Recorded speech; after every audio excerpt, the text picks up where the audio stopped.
Magandang araw mga ka-aerial defense, may ibabahagi na naman ako sa inyo.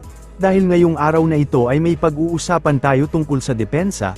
China naglunsad ng ballistic missiles malapit sa Philippine Sea, nagpahayag ng pagkabahala ang Department of National Defense at ang Armed Forces of the Philippines noong Martes, hinggil sa kamakailang ballistic missile test ng China sa South Pacific, kung saan inilarawan ito ng DND bilang isang walang ingat na pagpapakita ng kapangyarihang militar. Sa isang pahayag, sinabi ng tagapagsalita ng defense na si Arsenio Andolong na ang missile test ay nagpapakita ng kaunting paggalang sa mas maliliit na bansa. Nagpahayag ng suporta ang Estados Unidos para sa Pilipinas noong Martes hinggil din sa kamakailang paglulunsad ng missile ng China, na sinasabing ang mga aksyon ng China ay nagpapahina sa katatagan ng rehiyon. Sa isang pahayag, sinabi ng US Ambassador to the Philippines na si Lilipton na ang US Embassy ay may mga alalahanin din ng Pilipinas, na inuulit ang posisyon ng DND, isang nuclear submarine ng People's Liberation Army Navy ang naglunsad ng ballistic missile na may dalang dummy warhead patungo sa international waters sa Pasipiko ganap na alas 12 ng tanghali. Samantala, sinabi ni Rear Admiral Roy Vincent Trinidad, ang tagapagsalita ng AFP para sa West Philippine Sea, na bagaman bahagi ng taunang pagsasanay ng China ang paglulunsad ng missile, lalo nitong pinatindi ang umiiral na pangamba sa rehiyon. Nanawagan din si Trinidad para sa transparency, pagtitimpi, at pagtigil sa mga aksyong nagpapataas ng tensyon. Muli niyang binigyang diin ang mandato ng AFP na protektahan ang soberanya at mga karapatan ng bansa sa West Philippine Sea, lalo na't papalapit na ang anibersaryo ng tagumpay ng Pilipinas sa arbitral ruling sa July 12, matatandaan sa aking nakaraang inupload na video kung saan ipinakita ng mangingisda, na sila ay pinaalis ng Chinese warship sa Pacific Ocean malapit sa Benham Rice. Ito na pala ang tinutukoy nilang military exercise kung saan naglunsad ang China ng ballistic missiles dikit sa teritoryo sa karagatan ng Pilipinas. Ito ay malinaw na isang hamon at pagpapakita ng puwersa ang ginagawa ng China sa Indo-Pacific region, lalo na sa bansang Pilipinas upang takutin ang ating kababayan at i-challenge ang ating hukbong sandatahan. Sa mga hindi pa nakikita ang video, narito po ang video ng pagpapaalis ng Chinese warship sa mga mangingisdang Pinoy malapit sa Benham Rice. Panoorin po ninyo. Yan o, nag-ikot-ikot, inikutan lang tayo. Baka sige nagtao lang sa radyo ba, no? Walang tao sa maliit. Bumilis na ng barko. Bumilis na, kaya basta tayo ay. Pinaalis ka na tayo. Ha? China, hindi ay. Hindi, China ay puti yan at saka pula. Ha? Oh. Tay. Tay. This is Philippine fishing boat. Good morning. Good morning. This is the Chinese warship. Your present position Natulisan daw is sila. military base area. For your safety, please alter your course to Aye. north. No. After sailing 10 nautical miles, you can resume your course. Over. Radyo ko inasabtan siya. Ano ito mga China, mga panistorya. Ha? Understand? Chinese ka na. Chinese. China siya. Chinese warship. This is Philippine fishing boat. Ang lawak daw sa Tinola, Nor. Chinese warship pala yun. China warship na. China daw, China sila. Fish boat, Julius. This is Chinese warship calling over. Go ahead, sir, go ahead.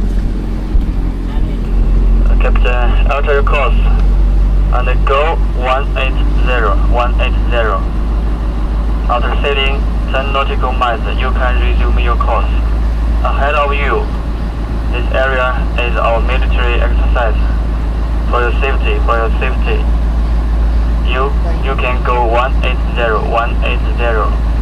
After sailing 10 nautical miles, you can resume your course. Over. Hello? 180 nautical miles, sir. Yes, 180. After sailing 10 nautical miles, you can resume your course. Over. Over there, kopya. Okay, thanks for your cooperation. Over. Roger, roger. Parumbuhin kami ng 180 degrees south, tapos 10 biyahe. Kasi dito daw sa area na to ay military exercise daw. Unsa naman ning diri man may exercise mga buangan ni pagan mi ani. Pag-comment na lang kung anong buti pasabot na to. Ayan sila oh, buntot ng buntot sa amin. Hindi kami hinihiwatan hanggat hindi kami nalayo dito. Baka pag balik natin wala nang mga buhay natin dito. Hindi, di parang magkano dito. Ano yung Chinese mga amigo? Chinese warship pala to. Nandito sa posting na 17124. Chinese warship pala to sila. Tumawag sa amin. Hinalayo kami ng 10 milyahe. Mula dito sa area namin. Napalayo kami ng 10 milyahe. Number 109. Di ba pinakalaman ng buya natin? Kaso lang pinapalayo pa tayo muna na sa pumilya. Uy, For safety. Julius, for safety. Going to nautical miles. 10 to nautical miles. agoy na lang mga Chinese ani. Nanggugulo na mga Chinese dito mga amigo sa area ng ano. Malapit sa Philippine rice to. Sandami milyahe yung Philippine rice ano? Ha? Sandami milyahe ang Philippine rice rin. Saan? Sa layo kami ng 100 milyahe ng Philippine rice. At nandito yung Chinese warship. Ang bundok dito sa Palanan, 140 lang. Oh, 140 dito no. Oo. Hindi kami makapangisda nito. Hanap kami ng ibang buya na malayo dito mga amigo sa area. Privatean. Yan, location namin mga amigo. Nandito kami sa layong 140 nautical miles itong ano. Mainland ng Isabela ba yun o Palanan. At ang layo namin doon sa Binham Rice is sabi ni Kapitan 100 nautical miles daw. Bandang south yata ang ano namin Philippine Rice dito. So nandito yung mga Chinese warship sabi nila ano daw dito daw sila meron daw sila ditong activity na military exercise. Nagpaplano ang militar ng Pilipinas na magtayo ng isang space center na kalaunan ay maaaring maging isang space command o maging isang space force, habang naghahanda itong magkaroon ng sariling mga military satellite. Ayon kay Armed Forces of the Philippines Chief of Staff General Romeo Bronner Jr., sinabi ni Bronner na dapat buuin ng hukbo ang organisasyon bago pa man makuha ang mga satellite, sa halip na maghintay hanggang sa nariyan na ang kakayahang ito. Sinabi ni Bronner na layunin ng AFP na makuha ang mga una nitong military satellite sa taong 2028. Ayon kay Bronner, iniharap ng AFP ang plano kay Pangulong Ferdinand Marcos Jr.